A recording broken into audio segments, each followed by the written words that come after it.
예전 사진을 보시면 주방과 거실 사이에 안방과 건넌방으로 이어지는 지입로가 횡하니 너무 넓게 있었어요. 불필요하게 넓은 공간이어서 1200 정도 크기의 벽지를 세워주면서 주방에서 식탁을 받을 수 있게 하고 건너방에 프라이버시도 지킬 수 있는 방법으로 기획을 해봤습니다. 벽지의 질감이 좀 독특하죠. 무니크라는 고급 마감재고 시그니얼과 만나는 부분에는 회색유를 적용해서 너무 답답해 보지 않으면서도 표면이 다른 주방벽과 재료 분리가 자연스럽게 이루어지도록 했어요.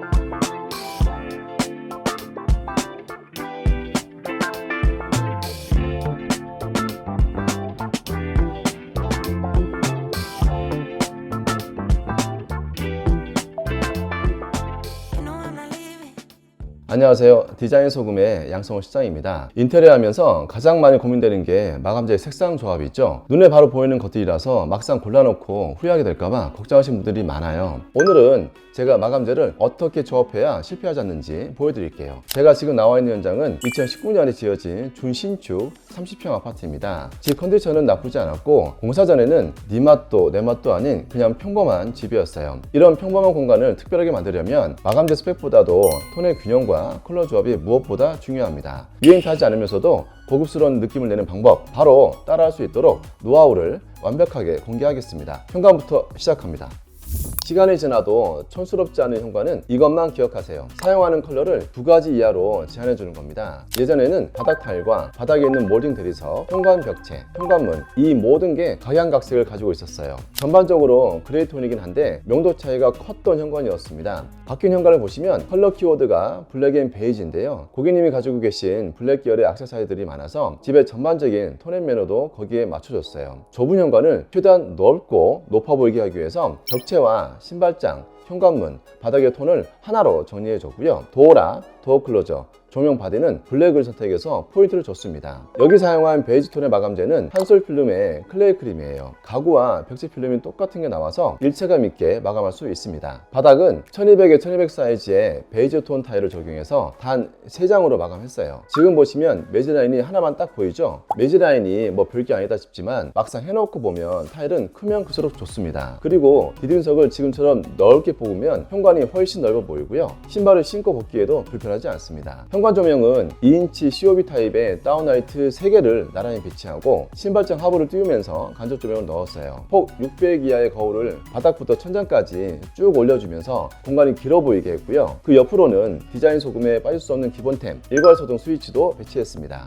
현관에서 마지막으로 살펴볼 건 중문인데요. 예전 모습을 보시면 프레임이 두꺼워서 좀 답답하게 느껴지는 양계형 중문이었어요. 이번에는 고급스러운 백유리를 적용해서 양계형 스윙도어로 만들어졌어요. 유리도 종류가 다양한데 일반 투명 유리는 철분이 많아서 단면이 초록빛으로 보이거든요. 적용해놓고 보면 약간 저렴하게 느낄 수 있기 때문에 기왕이면 유리 중문 할 때는 백유리를 쓰시는 걸 추천드립니다. 손잡이는 긴 바 타입을 적용해서 세라믹을 더해줬는데요. 이렇게 깨끗한 유리에 포인트를 줄 때는 화려한 모양의 제품보다는 절제된 디자인을 선택하시는 게 좋습니다. 마지막으로 양계형 스윙도어 할 때 이거는 좀 알고 하시면 좋아요. 주로 쓰는 메인도어 폭은 800에서 850으로 설정하세요. 900을 넘어가면 불편해집니다. 왜냐하면 문 폭이 크기 때문에 회전방향이 커지고요. 무게도 상당히 무거워서 경적 같은 하드웨어가 쉽게 손상될 수 있습니다. 복도에 이 조명을 적용하면 훨씬 공간이 길어 보일 수 있습니다. 여기 복도는 7m 정도 되는 짧은 복도입니다. 이렇게 집의 가로선이나 세로선의 가장 긴 축에 마그네틱 조명을 적용하면 공간이 훨씬 확장돼 보이는 효과가 있어요. 마그네틱 조명은 어떻게 고르면 되나요? 일단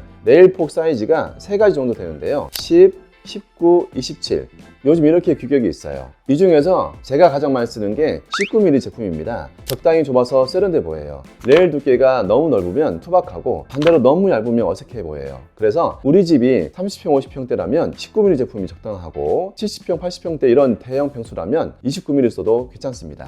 인테리어 액세서리 대할 때는 항상 전체 면적을 기준으로 비율 설정을 잘해주는 게 필요합니다. 두 번째 포인트는 조명 타입이 몇 가지 있어요. 라이너라고 해서 라인 조명 같이 30, 60, 90 정도 되는 길이가 있고 지금 여기 사용한 그릴 타입도 있고 원통 모양의 스팟 조명도 있어요. 마그네틱 조명 사용할 때 잊지 말아야 할 것 중 하나가 광원이 덜 보이게 하는 거예요. 그래야 전체적으로 공간이 깔끔해집니다.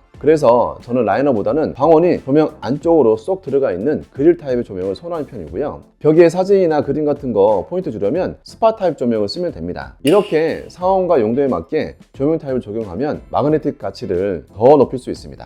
복도에 발목등은 필수죠. 거실 화장실에서 주방 가는 길에 하나, 안방하고 거실하고 만나는 벽 사이에 하나, 이렇게 2개의 발목등을 넣어줬고요. 조명 높이는 바닥에서 8cm 정도가 적당합니다. 만약 다른 곳에서 인테리어 하시면서 발목등을 좀 했으면 좋겠다 싶으시면 최소한 목공 작업 들어가기 전에는 말씀해 주셔야 반영할 수 있어요. 거실은 여기만 신경 써줘도 퀄리티가 확 달라집니다. 이 집에 복도를 따라 거실로 들어오면 가장 먼저 보이는 게 블랙우드를 적용한 TV월 디자인이에요. 보통 집에 블랙 포인트를 쓰실 때 화이트와 매칭하는 경우 많은데 블랙과 화이트는 명도 차이가 극단적이어서 이번 현장에는 웜톤의 베이지로 베이스를 깔아줬어요. 블랙은 웜톤, 쿨톤 상관없이 다 잘 받아주는 컬러인데 웜톤과 조합하면 좀 더 아늑한 느낌을 줄 수 있습니다. 여기는 TV월 벽지 좌우폭이 좁은 편이어서 이 공간이 좀 더 좌우로 길어 보일 수 있게 TV 매립박스인 블랙 레이어의 높이를 줄이면서 옆으로 길게 뽑아줬습니다. 이 부분은 동조 엠보 LPM인데요. 무늬목이 실제 나무처럼 보이고 정말 고급스러워요. 표면감이나 터치감이 좋고 비싼 만큼 쓸만합니다. 상하부에 간접 조명을 넣어 공간이 좀 더 은은하고 편안해 보일 수 있도록 했고요. TV 우측에는 수납 공간이 있는데요. 고객님이 게임을 즐긴다고 하셔서 여기에 게임기도 놓고 전선도 안쪽으로 정리할 수 있게 했어요. 그리고 아트홀 쪽에 오픈 선반 구성하신 분들이 있는데 이거 나중에 먼지 쌓이고 관리하기 좀 어려울 수 있거든요. 웬만하면 수납은 보호를 달아서 수납장으로 쓰시는 게 좋습니다. 여기 좌측에도 보시면 약 170 정도에 되는 깊이인데요. 간단한 생활용품들을 정리할 수 있는 틈새 수납 공간이에요. 게임기와 셋탑박스를 측면에 배치해서 관리에 용이하도록 기획했습니다. 벽 마감재도 좀 설명드리면 동화 자연마루에 시그뉴얼이라는 제품의 사라라이트 모델을 적용했고 바닥도 동일한 색상과 패턴을 가진 진 그란데 스퀘어 600에 1200 사이즈 타일형 강마루를 시공했습니다. 이렇게 바닥과 벽을 동일하게 맞춰주면 모던함을 추구하는 분들한테 안성맞춤이에요. 전체적으로 톤을 일체감 있게 잡아줄 수 있고 가구나 소품으로 포인트 주기에도 너무 좋습니다. 지금 보시면 확실히 블랙톤의 소파가 포인트가 되어주는 걸 아실 수 있을 거예요. 이번 현장에는 시그니얼을 공용부 전체에 적용했는데 벽이 훨씬 심플하고 고급스러운 느낌이 납니다. 다만 이런 벽 판넬이 규격이 정해져서 나오기 때문에 고용부 넓은 벽면에는 잘 어울리지만 도어 주변 벽같이 짧은 데에는 적합하지 않아요. 그래서 문 주변에 얼마 되지 않는 벽체들은 비슷한 톤을 가진 한솔의 클레이 크림 필름으로 마감해줬습니다. 이게 웜톤의 베이지 결이라 사라라이트와 궁합이 좋아요. 천장은 기존에 평범한 우물 천장이 있었는데 간접 조명이 없고 두꺼운 몰딩이 있는 투박한 형태였어요. 조명을 넣을 수 있게 조명 박스를 만들어서 화면에서 조명이 나올 수 있도록 했고 T5 간접 조명을 적용해서 조명이 혹시 고장이 생기더라도 누구나 쉽게 갈 수 있게끔 했습니다. 우물천장을 만들 때도 주의사항이 있는데요. 첫 번째는 현관에서 거실을 바라볼 때 우물천장의 라인이 통로로 이유 없이 넘어와서 안 됩니다. 복도로 나오게 되면 어색해집니다. 두 번째는 우물천장 바깥 부분이 너무 얇아져도 안 됩니다. 우물천장을 너무 크게 만든다고 이 부분이 얇아지면 매일 조명을 달 때 상당히 보기 싫어질 수 있어요. 최소한 700에서 800 정도 돼야 하고 TV 앞쪽 면이 이 정도 된다면 맞은편에 있는 소파 쪽도 700에서 800으로 맞춰줘야 합니다. 마지막으로 우물천장 만들고 가운데 실링팬이 다는 경우 많은데요. 이럴 때 우물천장을 너무 작게 만들면 실링팬이 돌아가면서 바람이 부딪히는 소리가 납니다. 지금 여기 적용한 실링팬이 52인치인데 거실 쪽 실링팬 지름이 1400 정도 된다면 우물천장 폭은 2000 이상이 돼야 해요. 이 현장은 준공된 지 6년밖에 안 됐기 때문에 기존 시스템 에어컨을 재활용했는데요. 에어컨 재활용할 때는 보양을 정말 잘 해줘야 돼요. 공기가 통하지 않는 비닐 커버링으로 깔끔하게 빈틈없이 보양을 해주지 않으면 먼지가 유입돼서 필터나 이런 기계의 작동상에 문제가 될 수 있습니다. 샤시도 기존 걸 재사용했는데요. 이렇게 창호 재사용이 될지 아니면 새로 해야 할지 판단하는 기준은 제가 딱 알려드릴게요. 창문을 열고 흔들어 보면 유격이 얼마나 있는지 보입니다. 만약 흔들었는데 유격이 심하면 창호를 교체해 주기 좋고요. 여기처럼 큰 문제가 없다면 재사용해도 괜찮아요. 슬라이딩 창호는 레일을 타고 왔다 갔다 하는 형태인데 흔들림이 많다는 건 유격이 있다는 얘기입니다. 창호는 밀폐 성능이 중요하기 때문에 겨울철 외풍 유입을 막기 위해서는 이런 틈이 없어야 해요. 여름에도 이 틈새로 냉방 에너지가 다 손실됩니다. 창가 쪽에 블라인드를 사용할 계획이어서 블라인드를 받아줄 좌우 벽을 앞으로 빼줬어요. 이게 별거 아닌 것 같아도 집의 전체적인 완성도를 좌우하는 중요한 요소 중 하나입니다. 이렇게 벽을 빼주지 않으면 블라인드를 달았을 때 벽에 그냥 대롱대롱 매달려서 튀어나오게 돼요. 이런 데서 인테리어의 완성도가 결정지어지는 거예요. 그래서 웬만하면 이런 디테일을 챙겨주면 좋습니다. 대면형 주방의 디자인 표준 제가 제시해 드리겠습니다. 본격적으로 주방을 설명하기 전에 벽체를 정리한 부분부터 말씀드릴게요. 예전 사진을 보시면 주방과 거실 사이에 안방과 건너방으로 이어지는 진입로가 횡하니 너무 넓게 있었어요. 불필요하게 넓은 공간이어서 1200 정도 크기의 벽체를 세워주면서 주방에서 식탁을 받아줄 수 있게 하고 건너방에 프라이버시도 지킬 수 있는 방법으로 기획을 해봤습니다.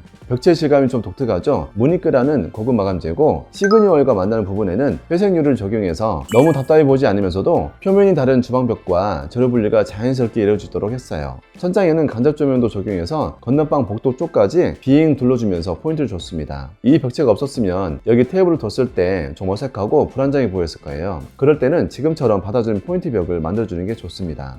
예전 주방은 전형적인 D자 주방이었어요. 벽을 바라보면서 요리하던 이 구조를 시원한 대면형 주방으로 바꿨습니다. 대면형 주방도 아무 생각 없이 만들면 사용하면서 불편할 수 있어요. 통로폭 850을 두고 나머지를 아일랜드로 구성해줘야 합니다. 아일랜드만 너무 크게 했다가는 지나가는 통로가 너무 좁아져 스트레스를 받게 됩니다. 아일랜드 높이는 사용자 키에 맞춰서 880 내지 920 정도가 적당하고요. 고객님 키 175에 적당하도록 높이 900에 길이 2800에 양쪽 수납이 용이하도록 앞뒤 폭은 1100으로 설계했습니다. 상판은 인피니티 유럽산 세라믹이에요. 이렇게 측면까지 감싸 내려주면 훨씬 고급스럽습니다. 전면 수납은 서랍 6개로 구성했는데 테이블에 앉아서도 쉽게 물건을 꺼내고 정리할 수 있어서 편합니다. 아일랜드 안쪽에는 식세기와 로봇 청소기 자리도 마련해줬고요. 양념망장과 선반 수납을 넣어서 요리하면서 편리하게 쓸 수 있어요. 이 주방은 완벽한 삼각동선을 구현한 주방이에요. 싱크볼과 인덕션 전면에 있고 뒤쪽에 냉장고가 있어서 작업 동선이 굉장히 좋습니다. 조리대 공간도 1000 정도로 충분해서 도마 2개를 놓고도 여유가 됩니다. 추가로 고객님께서 요리를 자주 하지 않아서 세라믹 잔석으로 싱크볼 커버를 만들어 드렸어요. 사용하지 않을 때는 이렇게 덮어두면 훨씬 깔끔한 주방으로 변신할 수 있습니다. 조리대 가장자리 쪽에는 바흐만 2구 트위스트 콘센트가 들어갔어요. 이렇게 가장자리 쪽에 빼둬야 물이나 기름 같은 게 덜 튀고 상판이 넓어져서 믹서기나 토스트 같은 소가전을 자유롭게 올려두고 쓸 수 있습니다. 후면 주방을 보시면 인출장을 넣어서 수납력을 높였고 오른쪽 끝쪽에 작은 홈바도 구성했어요.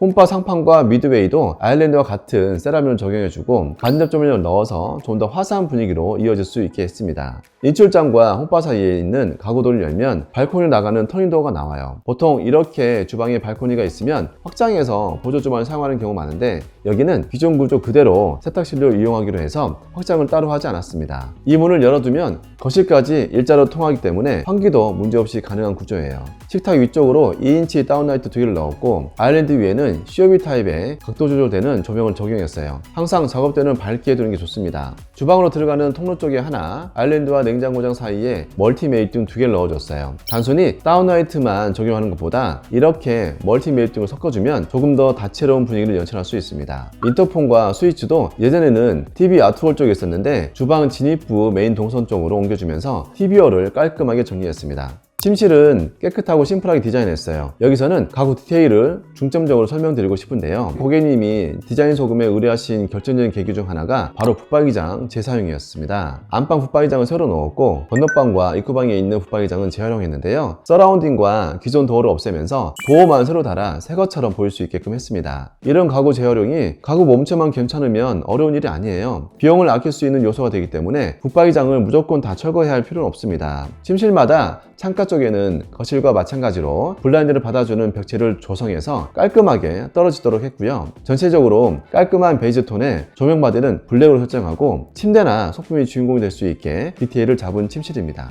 안방 욕실로 넘어가는 사이 공간에는 드레스룸이 작게 있었는데 여기 있는 붙박이장도 리폼한 거예요. 맞은편의 화장대는 상판 너비를 더 키우고 큰 거울을 넣어주면서 포인트로 원형 타일의 벽등을 적용했습니다. 상판과 벽등 뒷판은 세라믹이에요. 주방에서 사용했던 세라믹과 같은 소재로 통일해서 일체감 좋습니다. 화장대 상판 아래도 서랍으로 수납을 촘촘하게 계획해서 속옷이나 생활용품을 충분히 정리할 수 있도록 한 구성입니다. 욕실 디자인은 복잡하게 생각할 필요 없습니다. 조명이 제일 중요해요. 간접 조명만 잘 적용해줘도 욕실 분위기가 200% 달라집니다. 안방 욕실 먼저 보여드리면 예전에는 간접 조명은 따로 없이 위쪽 천장에 라인 형태의 직부등이 달려 있었고 샤워 공간 천장에도 소박한 매입 조명이 있었어요. 이 욕실을 1호선 천장을 적용하면서 세면기와 양변기 위쪽에 2인치 다운라이트 2개를 샤워부 쪽에 1개를 배치했습니다. 메인 등은 이 정도로 충분하고요. 샤워부 천장 가장자리, 욕실장 하부에 간접 조명을 넣어서 메인 등 없이도 욕실 사용하는데 문제가 없게끔 했습니다. 욕실장은 플랩장, 여닫이장의 복합장 구성이에요. 자주 쓰는 건 여닫이를 많이 활용하고 부피가 크거나 가끔 쓰는 건 플랩장에 넣어두면 좋습니다. 욕실장 안쪽 콘센트 위치도 어디에 두느냐가 중요한데 세면대 쪽, 방향 모서리 쪽에 두면 드라이 같은 거 사용할 때 편리합니다. 비데를 사용할 예정이라면 양변기 기준으로 바닥면에서 300, 뒷벽에서 300 정도 되는 위치에 방호 콘센트를 정해주면 좋아요. 안방이 좀 연한 그레이였다면 공용 욕실은 좀 더 진한 타일을 사용했는데요. 600에 1200 가격의 대형 타일을 써서 매질 라인을 최소화했습니다. 안방과 비슷한 구성이지만 차이가 있다면 여기는 욕조가 있어요. 환풍기는 흰펠 제품인데 자동 댐핑 기능이 있는 제품을 적용하면 좋습니다. 사용할 때는 배기구를 자동으로 열고 작동을 멈추면 자동으로 닫혀서 냄새가 역류하는 것을 막는 기능합니다. 오늘 현장 어떠셨나요? 제가 늘 말씀드리지만 시간이 지나도 집이 촌스럽게 보이지 않게끔 하려면 너무 많은 컬러를 사용하지 않는 게 좋아요. 가구와 가전의 주인공이 되도록 밑바탕을 정돈해줘야 배치도 좀 바꿔보면서 오랫동안 유행 타지 않는 집을 만들 수 있습니다. 특히 이 집처럼 블랙 색상을 메인 컬러로 가져간다면 화이트를 쓰면서 너무 심하게 명도 차를 주지 말고 베이지나 그레이 같은 컬러를 선택해줘야 연결성이 있는 인테리어를 완성할 수 있습니다. 혹시 지금 인테리어를 준비하면서 마감재 조합이 좀 어려우시면 디자인 소금의 첫 영상을 참고해 주시고 그래도 모르겠다, 도움이 필요하다 하시면 언제든 댓글 남겨주세요. 양실장이 답변 드리겠습니다. 끝까지 시청해 주셔서 감사합니다. 디자인 소금의 양성호 실장이었습니다.